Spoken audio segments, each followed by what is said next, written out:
आज की कविता में आपका स्वागत है। आज की कविता में मैं आपको कविताएं सुनाऊंगा आनंद गुप्ता की। पहली कविता जो मैं आपको सुनाने जा रहा हूं उसका शीर्षक है अनकहा। शेल्फ में घाटते हुए किताबें, अनपढ़ी कोई न कोई किताब दिखी जाती है। शेल्फ में घाटते हुए किताबें, अनपढ़ी कोई न कोई किताब दिखी जाती है। अपनी उपेक्षा पर पूछती हुई ढेरों सवाल। दिनों बाद जब कभी घर लौटता हूं, मेरी अनुपस्थिति पर गमलों में पड़े पौधों के चेहरों की उदासी पढ़ी जा सकती है आसानी से।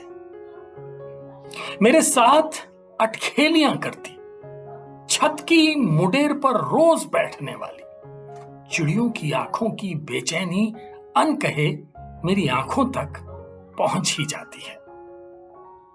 अनलिखी कविताएं सबसे ज्यादा बेचैन करती हैं और रात बेरात अनगिनत शब्दों के साथ मेरी नींद पर धावा बोल देती हैं। अनसुना कोई राग अहर्निश बजता रहता है भीतर, प्रेम की सबसे करुण पुकार के साथ मेरे भीतर अनकहे कोमल शब्दों की एक पूरी दुनिया है, जिन्हें मैंने सिर्फ तुम्हारे लिए बचाए रखा है, जिसे मैं किसी कविता, किसी गद्य में अभिव्यक्त करना नहीं चाहता।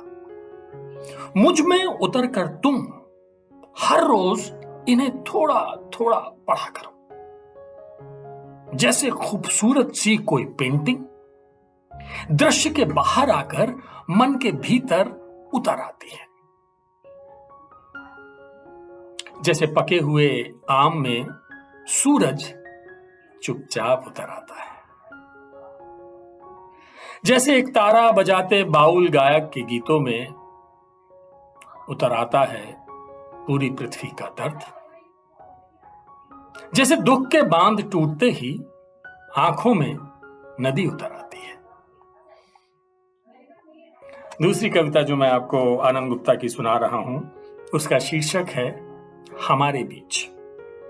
दृश्य बहुत जतन से सहेज रखे हैं स्मृतियों ने। दृश्य बहुत जतन से सहेज रखे हैं स्मृतियों ने, जैसे आकाश बादलों में सहेज रखता है नमी। तुम्हारे वक्ष में एक भरी पूरी नदी है, अल्हड़ सी बहती हुई। तुम्हारा स्पर्श मेरे मन के निशब्द जंगल में बारिश का मधुर संगीत है, जो अविरल बजता रहता है। बारिश की बूंदों से कांपते पत्तों में तुम्हारे तन की थिरकन है। तुम्हें छूकर टिप टिप गिरती हर बूंद में मैं नया जन्म लेता हूं।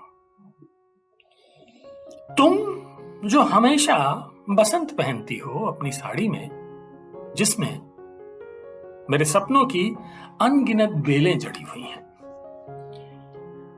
मेरे बगीचे ने तुमसे ही ली है, हाँ तुमसे ही रंग गंध और हरियाली। प्रेम वर्षण से हर रोज जिसे थोड़ा थोड़ा सींचता हूं।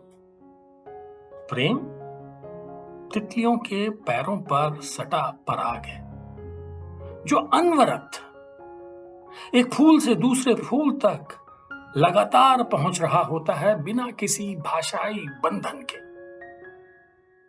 फिर तुम क्यों मुझे शब्दों में ढूंढती फिरती रहती हो। ये दोनों कविताएं आनंद गुप्ता की थी, जो हमने खिल गया जवा कुसुम नाम के इस कविता संग्रह से ली हैं। इसका संकलन संपादन डॉक्टर सुमन सिंह ने किया है और इसे सर्व भाषा ट्रस्ट ने प्रकाशित किया है। आज के लिए बस इतना ही।